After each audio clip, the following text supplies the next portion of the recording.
First at 4, new information this afternoon on the church massacre in Texas.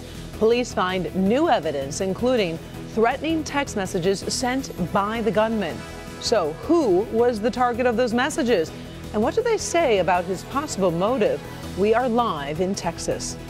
Meantime, that tragedy has hit home for friends and family of this couple born in Michigan. We have learned they are among the 26 victims who died. We're sending a crew to their hometown right now where a vigil is planned this evening. We'll tell you what we've learned about their family so far. And President Donald Trump's first reaction to the shooting. He says there's a major problem in America, and it is not guns. First at 4 starts right now. Good afternoon, I'm Karen Drew. Once again, America is mourning and wondering why so many innocent people have been gunned down. Police in Texas are starting to put together a picture of what may have set off the gunman. For the very latest, we go to Karen Caifa. She is live this evening in Sutherland Springs, Texas. This Karen. Tiny town reeling, but getting some more details about what exactly happened in that church behind me yesterday morning. Community members say the suspect would have known every single person in that service, while authorities say he was having issues with his in-laws. It is a community in mourning after the worst mass shooting in Texas history. We were a very close family. We ate together, we laughed together, we cried together, and we worshiped together. Now most of our church family is gone. On Sunday, a gunman opened fire at the First Baptist Church in Sutherland Springs. The dead ranging from 17 months to 77 years old and include the pastor's 14-year-old daughter, Annabelle Pomeroy, and 8 members of another family. One thing everybody wants to know is why did this happen? It's a senseless crime, but we can tell you that there was a domestic situation going on within this family. The shooter, 26-year-old Devin Patrick Kelly, had a history of domestic violence and had reportedly been sending threatening text messages to his mother-in-law, a member of the church's congregation. Kelly was later found dead. Investigators found evidence at the scene that indicates the subject may have died from a self-inflicted gunshot wound. Investigators say Kelly bought 4 guns in the past few years, 2 in Colorado and 2 in Texas. Devin Kelly sought to get a license to carry a gun in the state of Texas, but the state of Texas denied him the ability to get a gun. So how was it that he was able to get a gun? A little bit more about Devin Kelly's past. He was court-martialed while a member of the Air Force in 2012 on counts of assault on a child and on a spouse. He received a bad conduct discharge from the Air Force. We also learned he faced an animal cruelty charge in 2014. And over this past summer, he was working as an unarmed nighttime security guard at a Texas water park. His employment was terminated after 5.5 weeks, though we do not know why. Live in Sutherland Springs, Texas, I'm Karen Caifa. Now back to you. Thank you, Karen. While the tragedy in Texas touches hearts all across the country, it's cutting very close to home for friends and family of a couple from northern Michigan. Robert and Shani Horrigan were born and raised in Harrison, Michigan, which is in Clare County. Robert was an Air Force retiree, and the couple leaves behind 2 sons who are on active military duty. A candlelight vigil is set for 5:30 tonight. We have a crew on the way. We'll have a live update tonight at 5. Meantime, President Donald Trump says he is monitoring events in Texas while continuing his trip in Asia. He talked about the massacre during a news conference in Japan. We have a lot of mental health problems in our country, as do other countries. But this isn't a guns situation. I mean, we could go into it, but it's a little bit soon to go into it. But fortunately, somebody else had a gun that was shooting in the opposite direction. Otherwise, it would have been as bad as it was. It would have been much worse. Now, as you heard, President Trump says it might be too soon to talk about the gun situation. If you do recall, he immediately proposed immigration changes after the truck attack in New York last week, which left 8 people dead. Stay here for continuing coverage of the church shooting and team coverage on NBC Nightly News with Lester Holt tonight at 6:30. A Detroit man was sentenced today to 1 year in jail for leaving the scene of an accident that resulted in the death of a baby. DeAndre Cootie pled guilty to fleeing from the scene after his car broadsided a minivan on Detroit's west side last spring. The crash killed 6-month-old Demetrius Brown Jr. Cootie voiced remorse at the sentencing today. His plea agreement will see Cootie serve the sentence in Wayne County Jail, followed by 3 years of probation. A judge this morning ruled that 49-year-old Sandra Waller of Detroit will stand trial on first-degree murder charges. Waller is accused of shooting and killing Lorraine Faison, who worked with Waller at the Burlington Coat Factory store in Taylor. Waller and Faison had reportedly argued a day earlier about how to do a job. Waller returned the next day and allegedly shot Faison to death. Waller will face formal arraignment in court next week. A fire ripped through an apartment complex in Fraser. The flames broke out about 6 o'clock this morning at an apartment on Fraser Drive near Masonic and Utica. 4 units were damaged in that fire. 2 of those are now unlivable, leaving several residents without a place to call home. I just got up and head out the door, and it was already coming out of the apartment, out the window, the fire. But I guess I've lost mostly everything. One man suffered burns to his arms and hands while saving his mother from their unit. The 2 are in the hospital, expected to be okay. No word, though, on what caused that fire. Weather's been a little up and down for weeks. It looks like fall is here to stay. Let's get our first forecast with Ben. Hi, Ben. Hey, Karen. It's only going one direction this week, and we'll check that out here in a second. But kind of some calmer conditions out there. The wind chill still noticeable compared to those air temperatures. A couple spots that's dipping into the 30s, but generally mid-40s. And we'll see that wind remain light as we get through tonight. So the story for the week, cold and dry. We will be below normal for the entire work week. In fact, most of the upcoming forecast. And the best way we can describe Friday is took us freezing. We will explain more about that coming up in a few minutes, Karen. All right, I like that terminology. So, have you ever heard a sibling say, "Mom always liked you best"? Well, today a new study about family favorites sparked a lot of conversation around our newsroom. The study looked at the impact on parent-child relationships. So we asked our Paula Dutman to dig a little deeper into what it all means. Sibling rivalry, as old as time itself. You're a fine son, Abel. From Cain and Abel. Cain, you always find something to complain about. And we know how that turned out. To Jan and Marsha. Dottie and Kit. I don't want you. I want her. Maddie and Isabel. Sometimes my parents favor her a little bit more than me. 2 students at Troy Athens High School who share the same halls, compete in the same sports, and giggle over which is the family favorite. She's the senior, and she's the oldest child, she just assumes sometimes that she doesn't get whatever she wants because she was the test run. I do agree with her.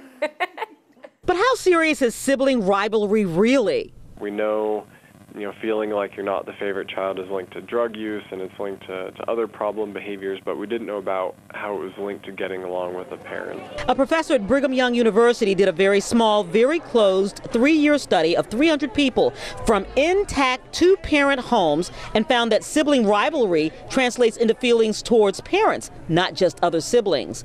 In other words, he found if a child, no matter the age, perceives they are not the preferred child, it affects their relationship negatively with the parents. So the younger kids, when they felt like they were not the favorite child, so they feel like they're getting the short end of the stick, the next year the parents actually report that their relationships are damaged, both moms and dads. Shirley Barnes gets that. She grew up with an identical twin, Sharon. She says they were buffered by the fact that they were cute, and there were 2 of them. We were always like the favorites of all the aunts and uncles. But as a mom herself, she sheds valuable light on that whole favorite perception thing. Try to be very conscious of your children's feelings, and if it's a consensus, that's the biggest deal.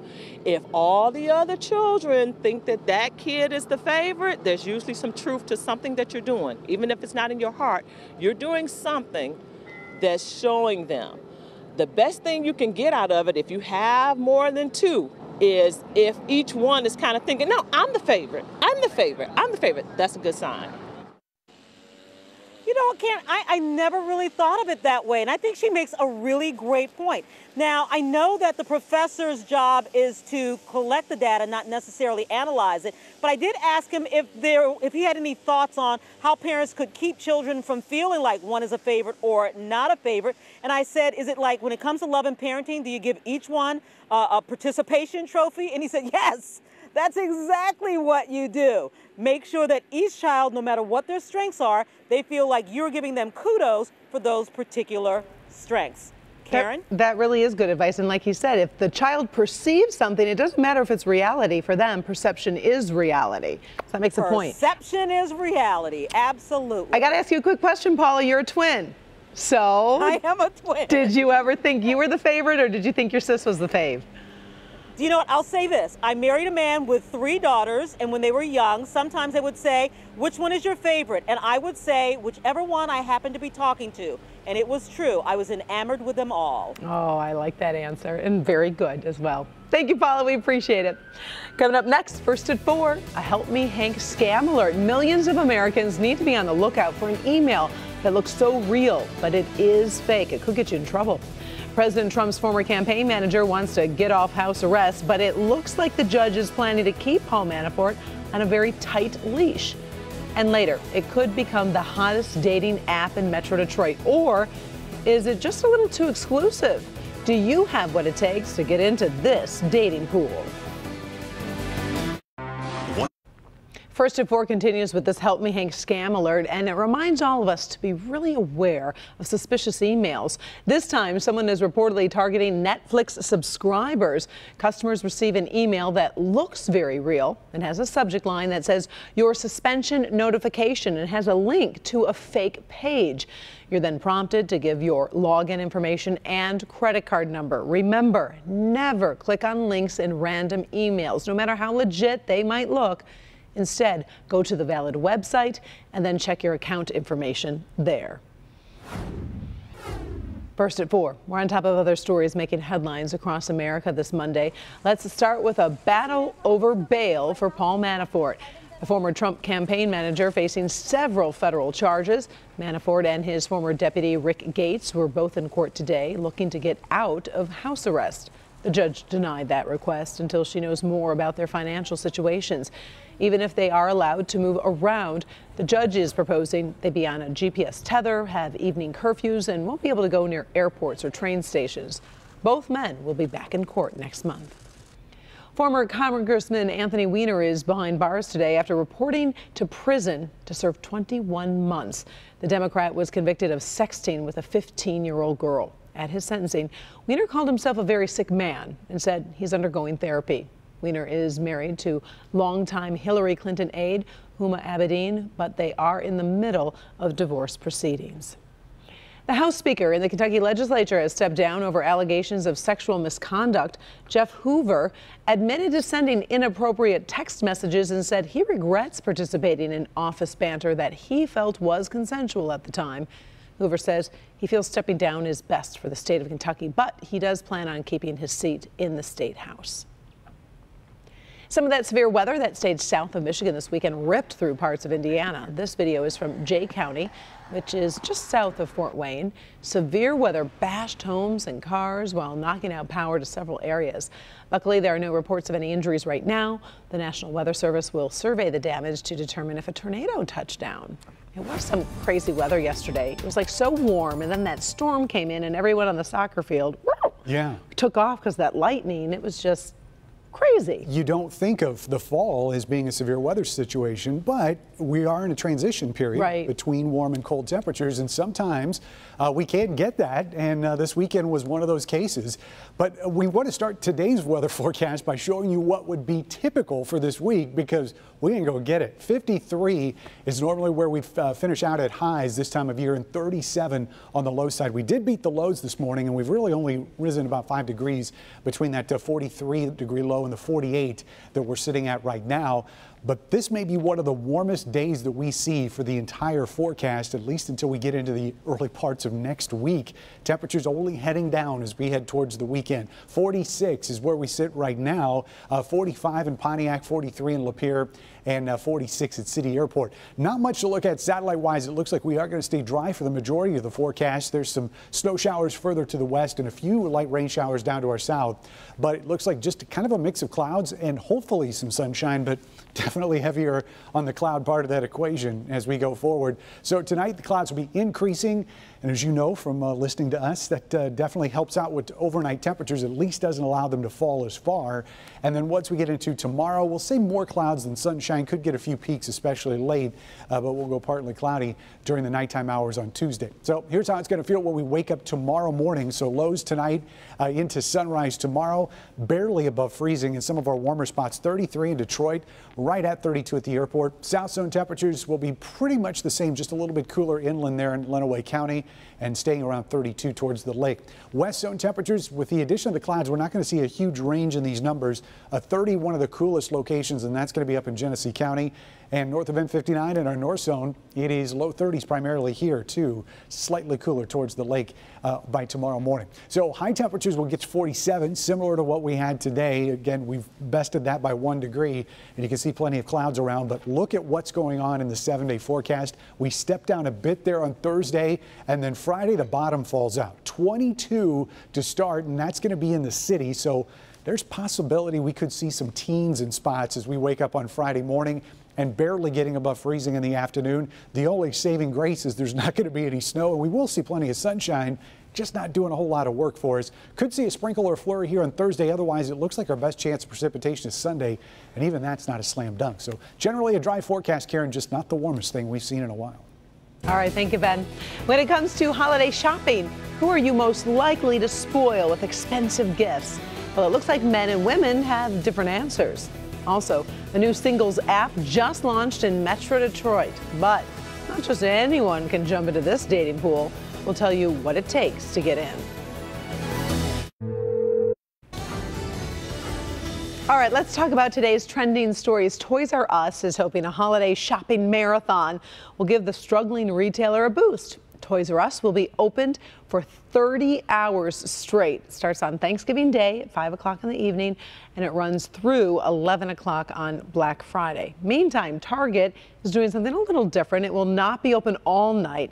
That store will open at 6 p.m. on Thanksgiving, then will close at midnight. Doors will reopen at 6 a.m. on Black Friday, in case you want to plan any of those crazy holiday shopping things. Nope.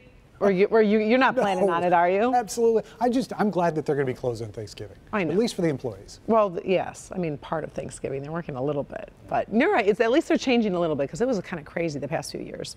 Speaking of holiday shopping, who are you more likely to splurge on, your spouse or perhaps your kids? The answer really is different between men and women. A new survey from creditcards.com found men are more likely to spend more on their significant others. 37% said that's who they spoil during the holidays. Only 26% of women said they spend the most on their partners. Women tend to splurge on their kids and their grandkids during the holidays. Well, a new dating site is getting a lot of attention this afternoon. It launched in Detroit, but it is very exclusive. The League is a members-only, invitation-only dating site for aspiring power couples. 500 people have already been selected as the founding members. While the membership is said to be racially diverse and the site is gay-friendly, the application process is tough. You must submit your LinkedIn profile, 6 photos, and a personal biography. We're told 2,500 people are already on the waiting list here in Detroit. Still ahead, who says you need a lot of money to make money? These students had $20 and 3 hours to come up with a big idea. We'll show you what they came up with next. In an emergency, every second counts, and 911 operators can be the difference between life and death. Are you bleeding? Yes, ma'am. My body hard. I'm going to get ready to die. Are you a major patient? 911 save lives, and training dispatchers save lives. A Defender investigation discovers many communities, big and small, are skipping out on dispatcher training. But why? That would be a question to ask the administration. Michigan has some of the best 911 training in the country. So why is your local dispatcher skipping it? The Defenders tonight at 11. Our client. Finally, first at 4, we're going to show you the results of a low-budget business competition. Karen and I just looked at the title and we're laughing at this. 5 students at the University of Denver were given 3 hours and just $20 to come up with a business idea. The winners bought some bread and created something called face toast. Using a CO2 laser, they can etch any kind of face into the toast They sold 57 pieces in 3 hours, enough to win the competition. Now they're starting a Kickstarter campaign to go into business. By the way, for each piece of toast they sell, they'll donate a loaf of bread to the food bank. How long would you keep a piece of toast with your face on it? You know, until it got moldy, I think I would put it by my desk. I think it's kind of nifty. I've never with had hairspray and like that's true. It preserve it. Shellac it. Thanks for joining us for First at 4. We're back in a half hour with Local 4 News at 5. Inside Edition is next. Have a good afternoon.